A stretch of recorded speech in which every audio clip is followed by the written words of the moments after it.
মিতা, আমার বয়স তেমন হয়নি। আমার মাত্র ১৩ বছর বয়স। আর এই ১৩ বয়সে আমার পরিবারের দায়িত্ব আমার নিতে হয়। প্রিয় বন্ধুরা, আমি একজন গ্রামের একটি মেয়ে এবং অত্যন্ত দরিদ্র ফ্যামিলির মেয়ে। আমরা মোটে ৫ বোন এবং ২ ভাই ছিলাম। অর্থাৎ আমাদের ফ্যামিলিটা অনেক বড় ছিল। কিন্তু আমরা দরিদ্র ফ্যামিলি ছিলাম। আর আমি সবার বড় বোন ছিলাম। বড় হলে কি হবে, আমার বয়সটাও তেমন হয়নি। কিন্তু কিছু করার নেই। তাই কেমন যেন নিজের উপর প্রেশার মনে হতে লাগল। যে একে তো আমরা ৫ বোন ২ ভাই। তারপরেও বাবা অনেক গরিব। অর্থাৎ আমাদের সংসারটি চালাতে বাবা অনেকটা হিমশিম খেয়ে যাচ্ছিল। আর আমি ফ্যামিলির সবার বড় মেয়ে হওয়ার কারণে নিজেকে আর বুঝ দিতে পারছিলাম না।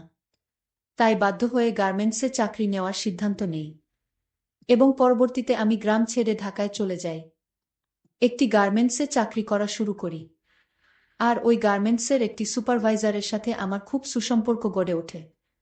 যেহেতু দেখতে শুনতে আমি বেশ সুন্দর ছিলাম, সুপারভাইজার আমাকে চাকরির ক্ষেত্রে বিভিন্ন সুযোগ সুবিধা দিত এবং কিছু কাজ না করলেও ওভারটাইম দিত। তখন আমি বুঝতে পারলাম যে সুপারভাইজার কেন আমাকে এত সুযোগ সুবিধা দিচ্ছে। নিশ্চয় আমার প্রতি তার কোনো উদ্দেশ্য আছে। তা না হলে আমাকে এত সুযোগ সুবিধা দিত কেন? আরও তো অনেক মেয়ে আছে, তাদের তো কোনো সুযোগ সুবিধা দেয়নি। যেহেতু সে আমাকে অনেক সুযোগ সুবিধা দিচ্ছে, তাই আমি সবসময় ভাবতাম সে আমার কাছে কি চাইত। সে অনেক সময় বলতো, তোমার এত কাজ করার দরকার নেই, অন্য শ্রমিকরা তো ঠিকমতো কাজ করছে। আর কেউ যদি তোমায় কোনো কিছু বলে তাহলে আমাকে জানিও। আমি বুঝলাম সুপারভাইজার আমার প্রতি অন্য কোনো উদ্দেশ্য আছে। পরবর্তীতে যখন করোনা আসার সময় হয়ে আসলো, তখন আমাদের গার্মেন্টস থেকে অনেক কর্মী ছাঁটাই করে দিল। আর তার মধ্যে আমিও পড়ে গেলাম। তখন আমার সেই সুপারভাইজার আমার প্রতি অনেক মায়া হল এবং সে আমাকে তার নিজের খরচে লেবানন পাঠিয়ে দিল। কিন্তু আমার তো তেমন বয়স হয়নি। বাহিরে যেতে হলে ১৮ বছর বয়স লাগে। আর তাই সুপারভাইজার আমার বয়সটা বাড়িয়ে নিল। আমার বয়স ছিল মাত্র ১৩ বছর। আর ১৩ বছর থেকে ১৮ বছর বানিয়ে নিল। কিন্তু আর এই লেবান গিয়েই আমার জীবনের ঘটল এক দুর্ঘটনা। লেবানে আমি একটি বাসা বাড়ির কাজ পেলাম। সেই বাড়িতে আমার যে শেখ ছিল তার ৩ ছেলে এবং সে নিজে, এবং তার ৪টা বউ ছিল। প্রথমে আমি বুঝতে পারিনি যে সাধারণত ওদের কেন ২-৩টা করে বউ হয়। পরে বুঝতে পারলাম তাদের অনেক। তাই তারা ২-৩টা করে বিয়ে করে এবং তাদের বুড়াও বিয়ে করার অনুমতি দেয়। কারণ সে একা এত সামাল দিতে পারে না। তাই লেবান যাওয়ার পরেও শেখ এবং তাদের ৩ ছেলের নজরে আমি পড়ে গেলাম। কিন্তু প্রথম টাইম আমি জানতাম না যে প্রবাসে সাধারণত মেয়েদের সাথে এরকম করা হয় এবং কিছু বলাও যায় না। যদি কিছু বলে দেই তাহলে বিভিন্ন রকম মিথ্যা মামলা দিয়ে জেল হাজতে পাঠিয়ে দেয়া। এ বিষয়টি আমি অন্যান্য প্রবাসী মেয়েদের থেকে জানতে পারলাম। তো যাই হোক বন্ধুরা, এরপরে আস্তে আস্তে সংযুক্ত আরব আমিরাত শেখ এবং তার ৩ ছেলের নজরে আমি পড়ে গেলাম। এমনকি তারা বিভিন্ন স্থানে বেড়াতে গেলে আমাকে গাড়িতে করে নিয়ে যেত।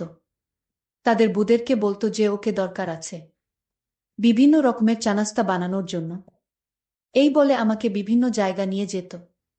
এরকম করতে করতে একসময় তারা আমার দিকে অন্যরকমভাবে চেয়ে থাকত এবং বলতো, কুল্লু বাঙালি মিয়া মিয়া।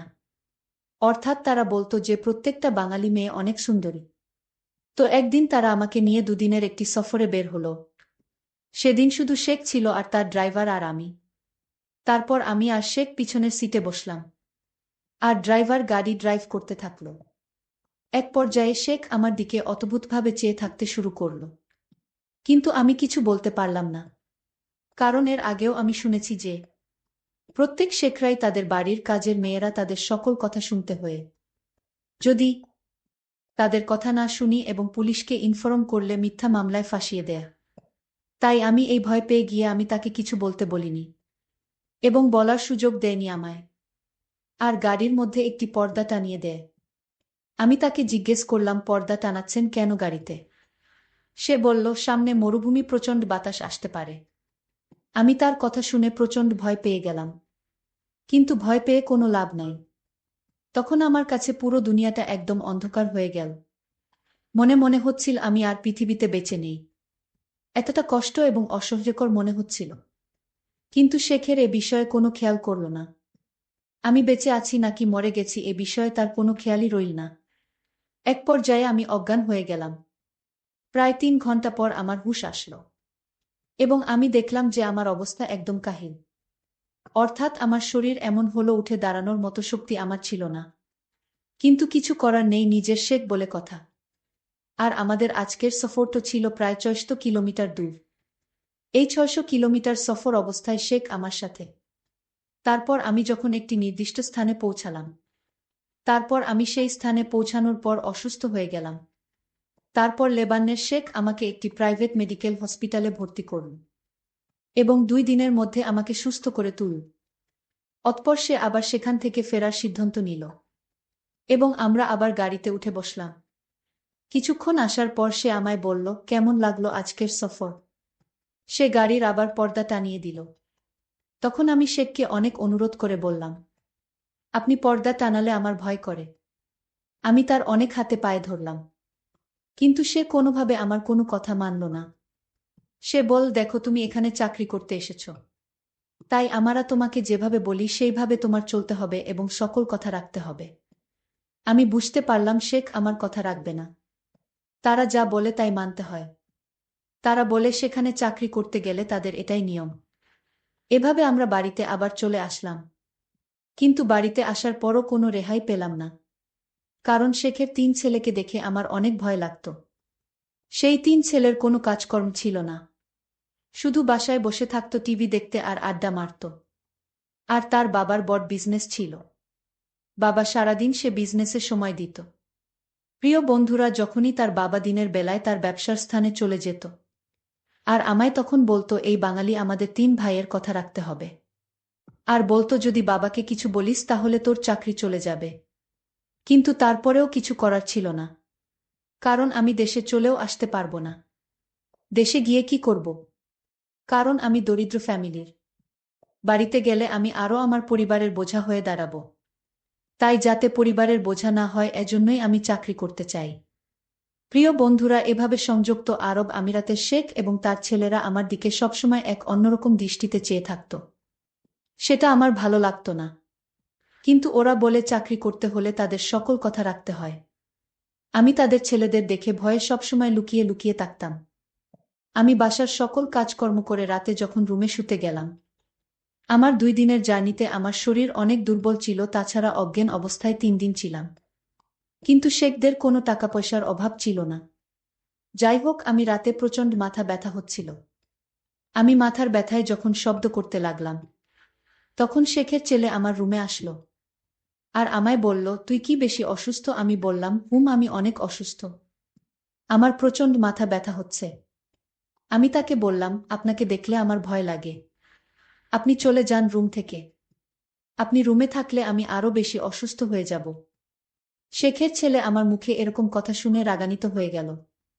আমায় বলল, আমার বাড়িতে থেকে চাকরি করিস? তুই একটা চাকরানী হয়ে আমার ঘর থেকে আমাকে রুম থেকে বাহির হতে বলছিস? তোর সাহস তো কম না। আমি শেখের ছেলের কথা শুনে ভয় পেয়ে গেলাম। আমি শেখের ছেলেকে বললাম, আমার ভুল হয়ে গেছে। আমি আসলে মাথা ব্যথায় আমার কোনো হুঁশ ছিল না, আর তাই মুখে কি হতে কি বলে ফেললাম। আপনি কিছু মনে করবেন না, আমি আপনার কাছে ভুল স্বীকার করছি। শেখের ছেলে তখন আমায় বলল, ঠিক আছে, আমি তোকে এ বাড়িতে রাখবো, কিন্তু আমার কিছু নিয়ম আছে আর সেই নিয়ম তোর পালন করতে হবে। আমি তাকে বলেছিলাম, আপনার সকল নিয়ম আমি অক্ষরে অক্ষরে পালন করব। তাও আপনি আমায় এই চাকরি থেকে বহিষ্কার করবেন না। শেখের ছেলে তখন আমায় বলল, ঠিক আছে, আর রাত 12টা বাজলে আমার রুমে কিছু কাজ পড়ে আছে, সেগুলো তোর করতে হবে। আমি তখন শেখের ছেলেকে বললাম, দেখুন, আজ আমি অসুস্থ, কাল আপনার রুমের সকল কাজ করে দিব। সে তখন আরও রাগান্বিত হয়ে বলল, আমি বলছি, আজই আমার রুমে প্রচুর কাজ পড়ে আছে, সেগুলো এখনই তোর করতে হবে। মনে মনে চিন্তা করলাম, কেন তাকে রুম থেকে বের হতে বললাম? নিজের বিপদ নিজেই ডেকে এনেছি। আমি আরও একবার তাকে অনুরোধ করলাম, আজ আমার শরীরটা ভালো না, মাথা ব্যথা করছে। তখন সে বলল, আমার রুমে মাথা ব্যথার ওষুধ আছে, খাওয়ার সাথে সাথে ভালো হয়ে যাবে। এখন ঘড়িতে 11:30 বাজে। আমি আমার রুমে ওয়াট করছি। তোকে যেন 30 মিনিট পর আমার রুমে দেখি। আমি শেখের কথা শুনে বললাম, ঠিক আছে, আপনি যান, আমি আসতেছি। তারপর যখন রাত 12টা বাজল আমি ভয়ে ভয়ে তার রুমে গেলাম। আর মনে মনে চিন্তা করতে লাগলাম, আজ কপালে কি আছে কে জানে। যাই হোক, শেখের ছেলের রুমে গেলাম। তারপর তাকে জিজ্ঞেস করলাম, স্যার কি কাজ পড়ে আছে? তখন শেখের ছেলে বলল, আজ থেকে রাত 12টা থেকে শুরু করে রাত 4টা পর্যন্ত তোর এই রুমে ডিউটি। আমি শেখের ছেলেকে বললাম, দিনেও ডিউটি রাতেও ডিউটি, তাহলে আমি ঘুমাবো কখন? শেখের ছেলে বলল, ভোর 4টা থেকে সকাল 8টা পর্যন্ত। আমি যদি এখন মানা করি তাহলে হয়তো আমার চাকরি থাকবে না। আর তাই তার এই নতুন নিয়ম মেনে নেওয়া ছাড়া আমার কোনো উপায় ছিল না। আমি তখন শেখের ছেলেকে জিজ্ঞেস করলাম, আপনার রুমে রাত 12টার সময় কি করতে হবে? তখন সে বলল, আমি যদি তোকে বলি তুই শুয়ে থাক তাহলে তুই চুপ করে শুয়ে থাকবি, কোনো কথা বলতে পারবি না। আমি শেখের ছেলেকে বললাম, শুয়ে থাকলে কি আমার ডিউটি হবে? সে বলল, শুয়ে থাকার পর আমি তোকে যা আদেশ করি তাই তোর পালন করতে হবে। আমি আমতা আমতা করে বললাম, ঠিক আছে, আপনি যা বলবেন তাই হবে।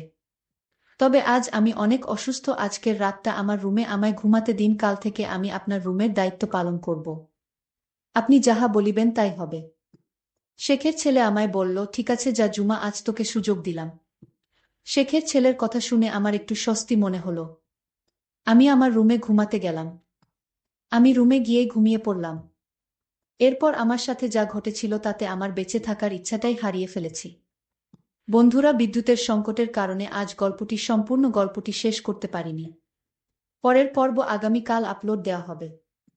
আর এরকম গল্প শোনার জন্য আমার চ্যানেলটিকে সাবস্ক্রাইব করে পাশে থাকুন। ধন্যবাদ।